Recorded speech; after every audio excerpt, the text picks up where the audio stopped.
Learn Persian with Chai and Conversation, Hafez's barafshān, Introduction with Fared Shafinury.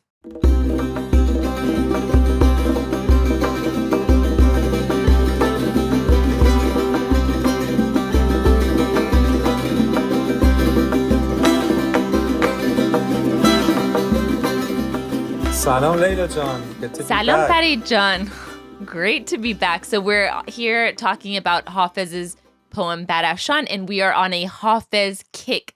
And if you haven't heard our previous episodes, we've been working on this Chai and Conversation / Farid Shafinury Radif Retreat poetry project for a long time, for years now. And we waited until this year to do Hafez, and now we're just going Hafez, Hafez, Hafez. Yeah, he's a favorite of all of ours, and I think Hafez is the type that keeps you on your toes. You're not sure which way he's going with his poetry, so it's fun to explore more Hafez with you, Leila John. For sure. And there's so much to explore with Hafez. And we've said this before that when you start looking into Hafez poetry, there are certain words that he uses, certain phrases that he uses. And the more you read, the more you can kind of unlock these phrases and words and understand the meaning even more. And this poem is really, really special. And we're going to get into that in just a second. But first, for those of people who are new to you and new to Radif Retreat, can you tell a little bit about yourself, who you are, and what Radif Retreat is? Yes, for sure. My name is Fared Shafinury. It's always wonderful to be here with all of you lovely Persian aficionados.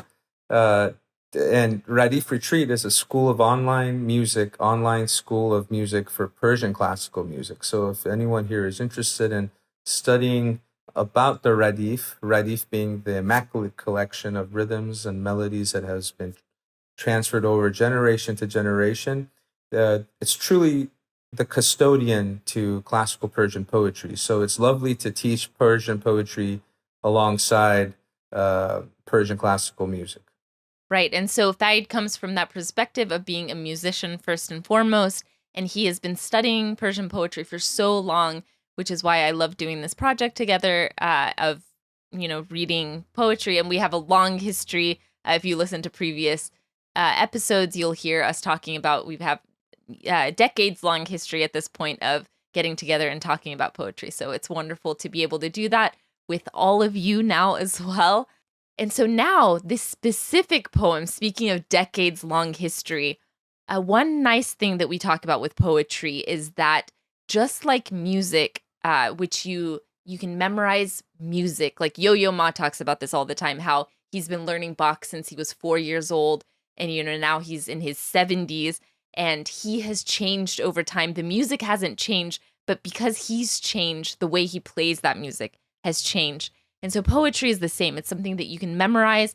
It's the same words over and over again. But as you age and as you gain more experience and as you change, that poetry can really change for you as well. And that's one of the beauties of memorizing poetry, is that those words become part of your bones and you carry them with you. So this poem in particular is one that you have years of experience with. So can you talk about that a little bit? It was 2007 when I was in Iran. Actually, I think you and I were in Tehran at the same time at that era of our lives in our mid-20s.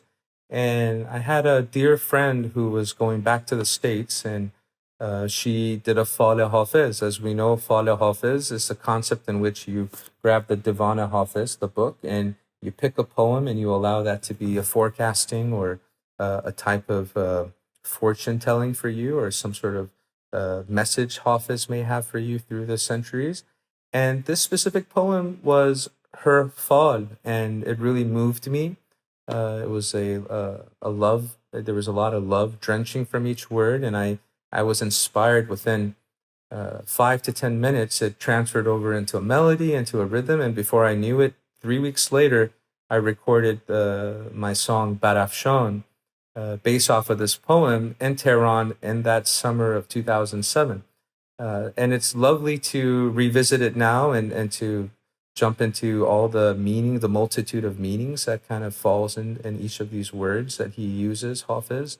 And yeah, so 2007 till today, it's a long time. It's great to revisit it with you. Absolutely.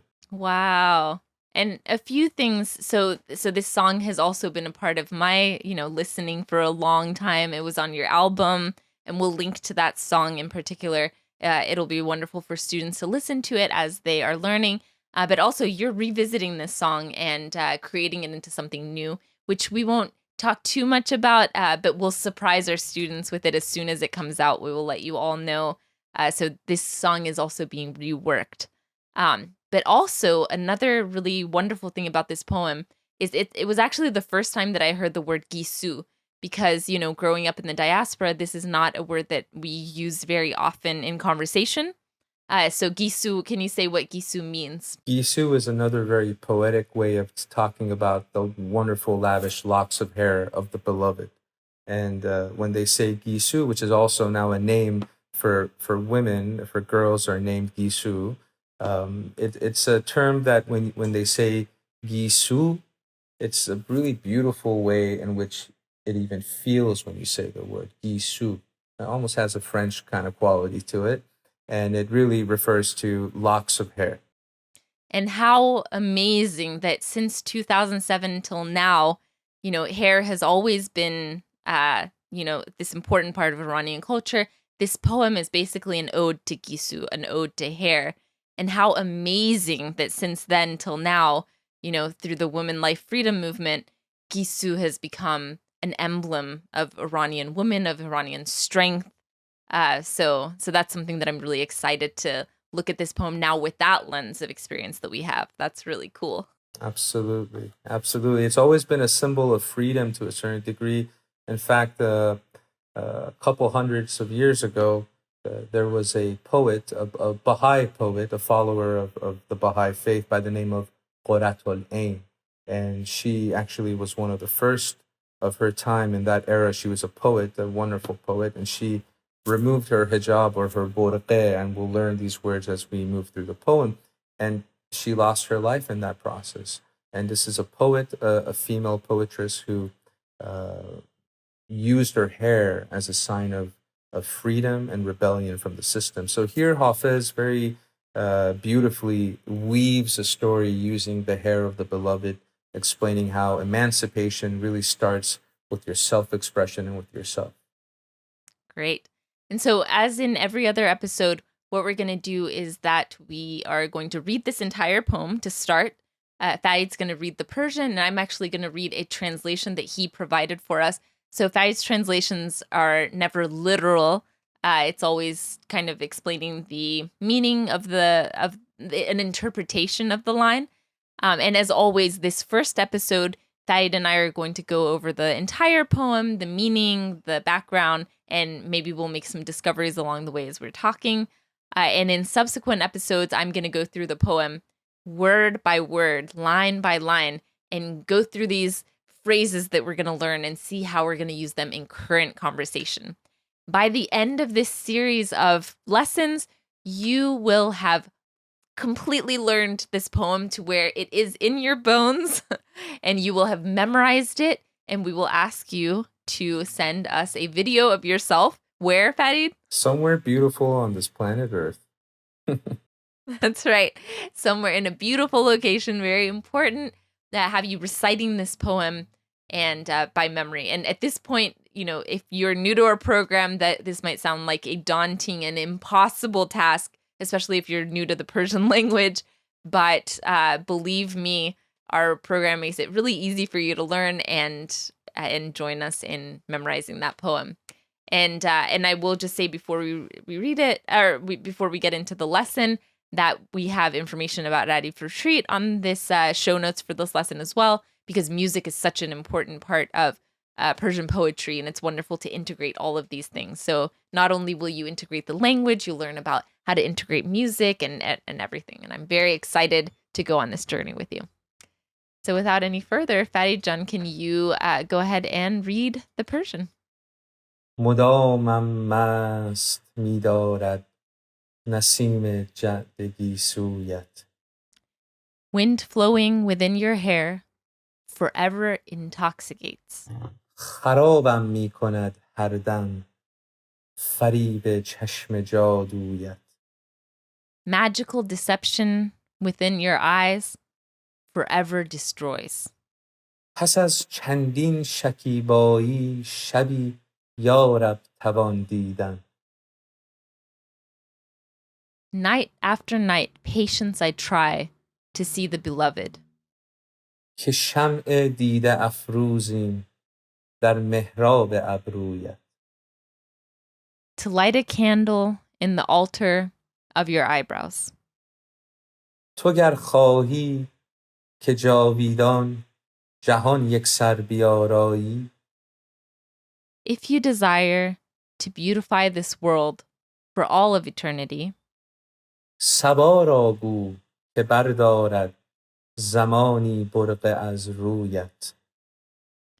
simply ask the morning wind to take off your veil. وگر رسم فنا خواهی که از عالم براندازی. If you desire to remove mortality from this world, برافشان تا فرو ریزد هزاران جان ز هر مویت. simply rise and break free, shake and scatter your head around, birthing 1,000 lives per strand of hair. Yes, it's pretty dramatic. All right. Yeah, wonderful. And as always, I'm so excited to get into the language of this poem because it's so much more powerful when you read it in the Persian, although your translation is very beautiful as well. But it takes a lot to translate all these meanings of these words. Yes, and the story about translation and the literal translation versus one that captures more of the essence of the message is one that I think many people, many literaries throughout time have really battled to somehow that balancing act. There's a nice little tightrope walk in which you're trying to convey really what's being said without putting too much of the self into it. So these translations are somewhat of a transpiration and ways to think about it. But I'm excited to really jump into this with you for sure. All right. So let's take it line by line and let's go through. We've already talked about the word gisu, which we start the poem with, which means locks of hair. So let's read that first line. مدامم مست, مدام meaning forever, consistent. مدامم mast being drunk. مدامم مست می‌دارد. I'm held forever drunk, می‌دارد. Nasim being the wind. Nasim جعدگی سویت. So the wind that travels through your hair forever holds me drunk. And here, whenever we speak of intoxication of smell is a big sensory expression in Persian classical poetry, and oftentimes points to musk, or the Persian word being mushk. And here, when the wind travels through the hair, and in the olden days, musk was used, and as you know, musk came from the belly button of a deer. It was I did not know that. Yeah, it's a bit of a little side note. As you know, musk, Okay. and even to today, I remember when I was traveling in India, actually, years ago, the bazaars, they had, the guy said there's musk for sale, and I know it was like a ball of like brown stuff that kind of felt gooey, and he said, yes, we got this from the deers that live up in the high altitude. So it's like the higher the altitude, the more prized is the musk. So every time we speak of intoxication of smells that run through the hair or brushes against the cheek, oftentimes it evokes the idea of mushk or musk. Well, I want to talk really quickly about these keys that we said in Hafez's poetry. So we just did a poem for Nowruz. And do you remember the first line of that Nasim bad Nowruzi? Zekuye yar miayad Nasim bad Nowruzi. Yes, so Nasim here is often used. So that line was saying, from the alley of the lover comes the wind of change of Nowruz. So Nasim, again, we have that word nasim, which is this wind that is coming through. And then mast, we didn't have that in that other poem, but mast is a big, I mean, it comes up in basically every Iranian poem. And like Faid said, it does have layers of meaning. At the most literal meaning, it means drunk. So I become drunk off of this wind flowing through your hair, right? Right. And so you can become like intoxicated by this like smell, which that gives such a visceral feeling when you hear that. And you know that Hafez poems don't necessarily have names. So we named it barafshān for our lesson here because the name of the song that I wrote, I picked that specific word out of the poem to call it that. But most Hafez poems are strictly known by the first line. The entire Right. first line becomes the name of the poem because he never named his poem. So here, and what's interesting about that is the fact that the first line becomes what's known per poem. You have to ask yourself what caused Hafez to write this. So it's very clearly, very literal, in my opinion, that he smelled a beautiful lock of hair in some capacity, and this poem poured out of him. For me, that's how I think of these poems. Is that's the first line is the first spark of inspiration that brought him to writing this. And can you say again, what does that word modam mean? Modamam mast midarad? Yeah. So modam means constant. Modam. Modamam, I am constantly mast. I am constantly drunk. Midarad, as dashtan miad, which means that the nasim, the wind, has me forever drunk. Gotcha. I'm forever Modamam mast intoxicated. midarad. Nasim jaddagi suyat. Okay, wonderful. Now let's move on to the next line. خرابم میکند هر دم. So the word kharab here is a very powerful word. And it can be used in a multitude of meanings. And colloquial language, when I say, Baba, kharabam kardi, kharabetam. It's a very dramatic way of saying that I'm destroyed, I'm falling apart. Kharab literally means broken. I'm ruined. Ruined. But kharabam, and the way that this word is expressed is with such awe but agony, but a type of agony that you enjoy. So he says, kharabam mikonand. Mikonand means that I have become just completely broken here. And in this case, kharabam mikonad goes hand in hand with that idea of masti, so being intoxicated. So it is just like ruined me, Absolutely. Kharabam mikonad har dam. And here the term har dam means moment, right? But dam also means breath. When we say damit gan, may there be warmth to your breath. But mige with every breath, at every moment, har dam. خرابم میکند هر دم فریب چشم جادویت. The word farib means to deceive or deception. Faribe becomes possessive. Farib chashm means the deception of your eyes. Jadu, jaduyat. Jadu means magic. Jaduyat means your magical eye. The deception within your, And jadugar means like a witch. So it's that kind of magic, like your witchery. That's how I see that line. Your witch, the deception of your eye, your witchery eyes. Exactly. Your eyes are deceiving in a magical way because when you look into the well of the beloved's eyes, you also see yourself and you're seeing all of hasti, all of eternity there. So there is a level of deception when you're staring into the abyss. The abyss is staring right back at you. Wow, what a seductive first two lines. It's very strong imagery, and you can just see this, like the smell and the sight and the feeling, all of it together. It's very sensual. Well, it's very sensual, and the terms mast and kharab. میگه بابا من مست و خرابتم. I am completely just intoxicated and broken by you. But it's the type of broken that everyone wishes they were. That's right. All And right, the next. پس از چندین شکیبایی. پس از چندین.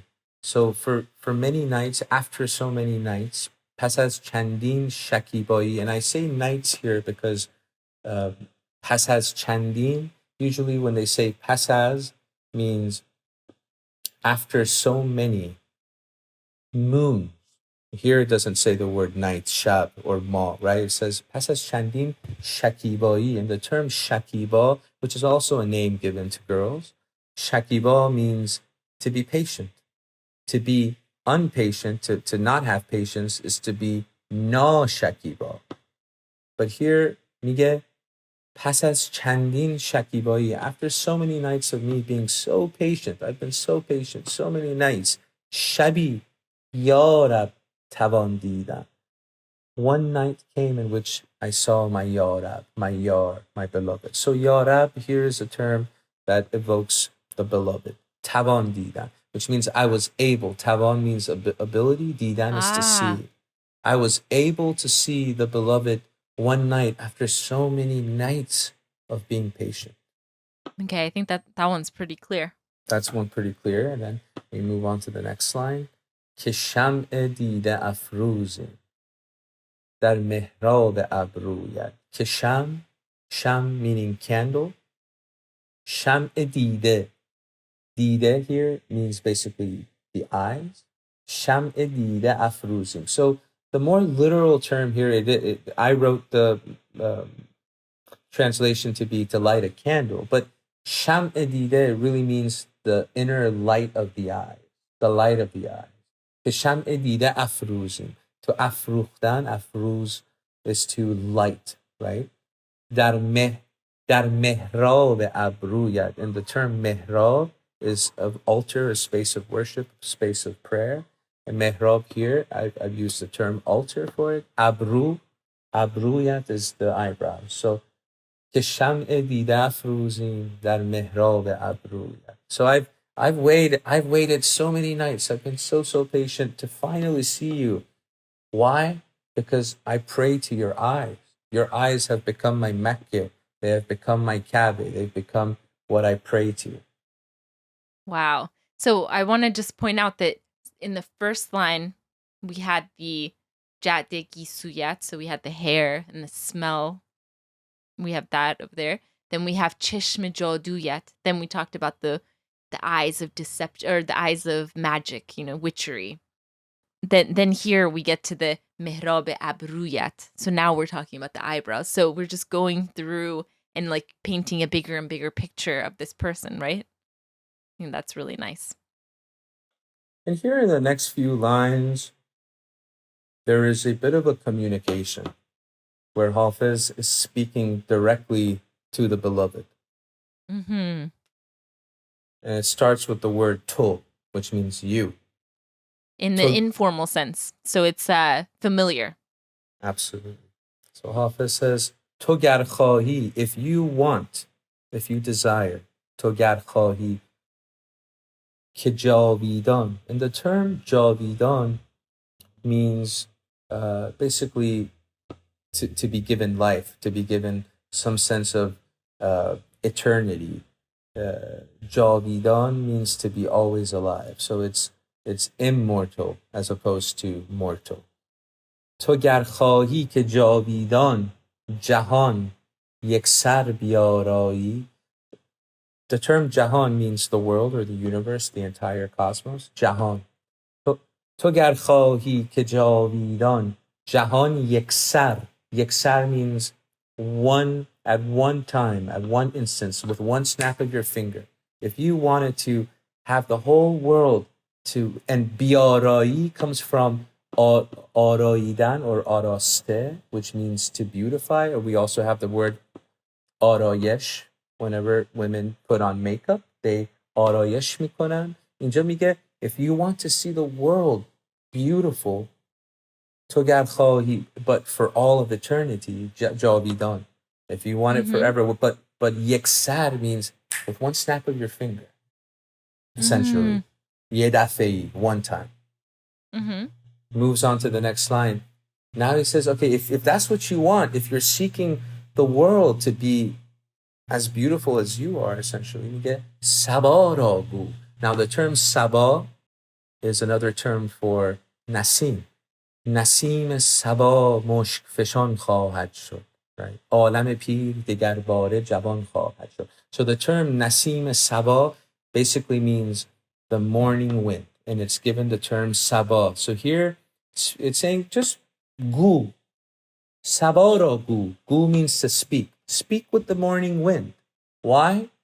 So you can ask the morning wind to blow off that veil over your face. میگه sabah ro gu که بردارد. بردارد means to take off. Zamani means ask the wind to take off at some time, at some instance. Zamani burqe. Now the term here burqe is an Arabic term, which means there is a face mask, especially in the southern parts of Iran and towards the Persian Gulf. Burqe is a beautiful mask that covers the face and the nose, and you can actually, they're really ornate and really gorgeous, actually. You see it all the time. Burqe az ruyat. But here I use the term veil because these are all metaphors to a certain degree. It is talking about the physical, the burqe, but it's also talking about what's preventing us from seeing the beauty in the world. Got it. If you can't see the beauty in the world, you have to remove the veil that's preventing you from seeing it. Right. And it's very empowering. It's saying, just take it off. You'll see it. You'll see how beautiful everything is around you. So in a sense, this beloved, Layla, could be a person. It could be the beloved, or it could be the beloved as in all of us. It could be a message. And in a sense, for me, Hafez is speaking more to society and here, right? It's giving a message. And then if you move further down into the next line, this kind of piggybacks off of that, because again, it's another conversation that Hafez is having with the beloved. Vagar rasm fana khahi. So in the line prior, he's saying, Togar khahi ke javidan. So if you're seeking eternity in life, and here he's saying, Vagar rasm fana khahi. Fana means, rasm is like tradition, fana means annihilation, but the term fana has a multitude of meanings in the Sufi tradition. And if you speak to Sufi masters and people who are very well versed in the world of Maulana, Rumi, they'll speak about fana and all of its multitude of meanings and what does it really mean to annihilate. But in a sense, in this sense, because he speaks about the term javidan, you can piggyback off the idea if one is speaking about life and giving life, eternity, then this must be the other side of the coin, which is some sense of death, right? Or some sense of mortality. If you desire to remove mortality or to remove death from this world, essentially, as alam barandazi. Alam is another term for jahan. Alam means the world. Barandazi means to take away, to barandokhtan is to remove or to revolt even against a government. Yaman barandazam, right? And here is saying that if you're trying to get rid of death in this world, my favorite line, which is what this term I used for the name of the song, is barafshān. Barafshān. And the term barafshān, afshan, it comes from the root afshan, which means to scatter about. But when it says barafshān, there is a sense of revolt and breaking free and rising. So the term barafshān, to really describe, this is one of those words that's why my translation tries to embody its meaning in a multitude of ways. It says, simply rise and break free, shake and shatter your head around. Barafshān to furu rizad. Furu rizad means to fall from. Break and scatter your head abound so that it can. So hezaran means 1,000 or thousands or infinite. It's an arbitrary number. It doesn't actually mean 1000. It just means many, right? Infinite. Mige barafshān to furu rizad. Break and shatter. Take off the hijab. Take off the veil. Take your hijab off so that per strand of your hair you can birth Thousands of lives. Multitudes. Absolutely. Yeah. So that brings up, it brings up a lot of imagery for me of like, you contain multitudes. Like, take that off and see how much life is within you, you know, and how much like power is within you. And it brings up so many images of exactly of that like woman life freedom movement that we saw, of like these like, you know, just like hair and like the power and strength of women's hair. Absolutely. And you can tell that through the eons, the symbolism of your hair as a symbol of your freedom has gone hand in hand. And this actually transcends Islamic traditions and the Middle East. Hair has always been a symbol of oppression. When a gender apartheid has taken place in many parts of the world, one of the first steps is to assign a dress code, and specifically to strip them of their sexuality and their sexual being. And hair was that symbol, because hair is a sign of freedom. And here, when it says barafshān, that term, there is revolt within that, and afshan Well, means to scatter. I want to go back. So then the fourth to the last line, تو گر خواهی که جاویدان جهان یک سر بیارایی. So it's saying, again, your translation of it, if you desire to beautify this world for all of eternity, right? And then it says sabaragu. So it's saying, ask the wind. So it's something out of your control. You're saying, get the wind to come, take this off, and ask for them to take off this burqa from your face, right? To take away this mask from your face. It's actually I don't see it as a lack of it being out of your hands. I see it Okay. when they speak of Sabah or the morning wind, it's a very personal relationship between one. Because in the early morning hours, you're not surrounded by society and people. You're by yourself. And when it says look to nature, look to the wind. Mm. My love is wild as the wind. If I would love for everyone, if you haven't heard that by Nina Simone, listen to that song, Wild as the Wind. And this idea of the wind being a symbolism of freedom. What's more personal and empowering than your relationship with the wind? Who can get between Right. you and the wind? No one can. And the wind, the nasim, is what brought this the scent of the hair to the lover as well in the very beginning of the poem. So that's a nice connection. But I still see a more passive strand in that sentence than at the end where it says barafshān. That's such it's a command. Barafshān, to, it's very like, go for it. We end this poem with just this like empowering command, Absolutely. But and to what you're saying in that first line there, sabaro buke bardārad zamani burq az rӯyad. Speaking of javidan, which means life. If you want life, if you want to see Right. beauty and more life in this world, go to the wind. Just speak to the wind. It's all around you. And then in the last is saying that if you're trying to get rid of this tradition of annihilation or mortality, if you want to see death removed, and death, the symbolism of death is a multitude here. It's saying that just go crazy, take it off, let your hair be loose, shake and scatter your head around, birth 1,000 lives per strand of your hair. That's how you give life into this world. That's how you remove death. That's how you bring beauty into this world. Be free. That's awesome. So what do you feel like this poem meant to you then? Like, what was it that really drew you to the poem then, and how has it changed for you throughout you've been with this poem for so long?